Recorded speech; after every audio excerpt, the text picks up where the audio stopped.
Welcome. This is Signal.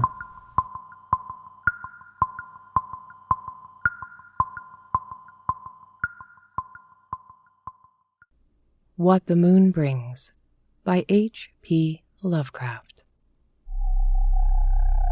I hate the moon.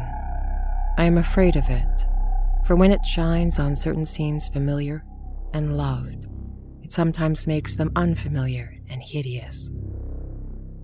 It was in the spectral summer when the moon shone down on the old garden where I wandered. The spectral summer of narcotic flowers and humid seas of foliage that bring wild and many-colored dreams. And as I walked by the shallow crystal stream, I saw unwanted ripples tipped with yellow light, as if those placid waters were drawn on in resistless currents to strange oceans that were not in the world. Silent and sparkling, bright and baleful, those moon-cursed waters hurried, I know not whither. Whilst from the embowered banks white lotus blossoms fluttered, one by one, in the opiate night wind, and dropped despairingly into the stream, swirling away horribly under the arched caravan bridge, and staring back with the sinister resignation of calm, dead faces.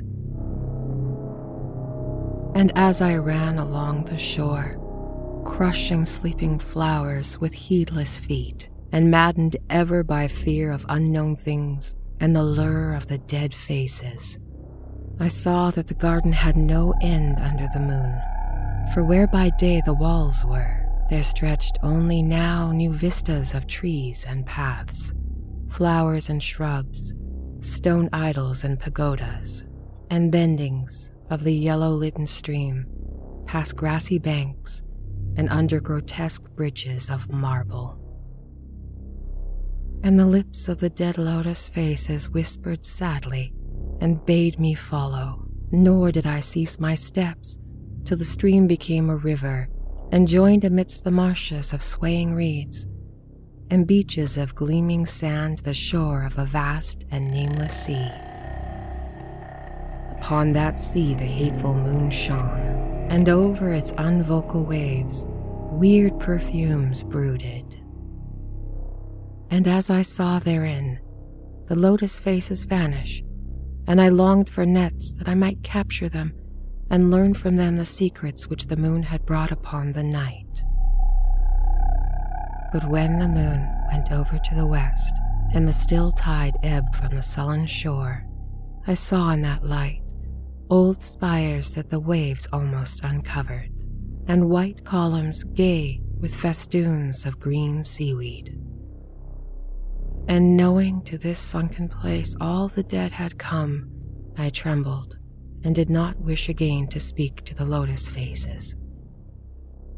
Yet when I saw afar, out in the sea, a black condor descend from the sky to seek rest on a vast reef, I would have fain questioned him and asked him of those whom I had known when they were alive. This I would have asked him had he not been so far away, but he was very far and could not be seen at all when he drew nigh that gigantic reef. So I watched the tide go out under that sinking moon. I saw gleaming spires, the towers, the roofs of that dead, dripping city. And as I watched, my nostrils tried to close against the perfume-conquering stench of the world's dead. For truly, in this unplaced and forgotten spot, had all the flesh of the churchyards gathered for puffy sea worms to gnaw and gulp upon. Over those horrors, the evil moon now hung very low, but the puffy worms of the sea needed no moon to feed by. And as I watched the ripples that told of writhing worms beneath, I felt a new chill from afar whither the condor had flown, as if my flesh had caught a horror before my eyes had seen it. Nor had my flesh trembled without cause, For when I raised my eyes, I saw the waters had ebbed very low, shewing much of the vast reef whose rim I had seen before. And when I saw that this reef was but a black basalt crown of a shocking icon whose monstrous forehead now shone in the dim moonlight, and whose vile hooves must paw the hellish ooze miles below, I shrieked and shrieked lest the hidden face rise above the waters, lest the hidden eyes look at me after the slinking away of that leering, treacherous yellow moon. To escape this relentless thing, I plunged gladly and unhesitatingly into the stinking shallows, where amidst the weedy walls and sunken streets, fat sea worms feast upon the world's dead.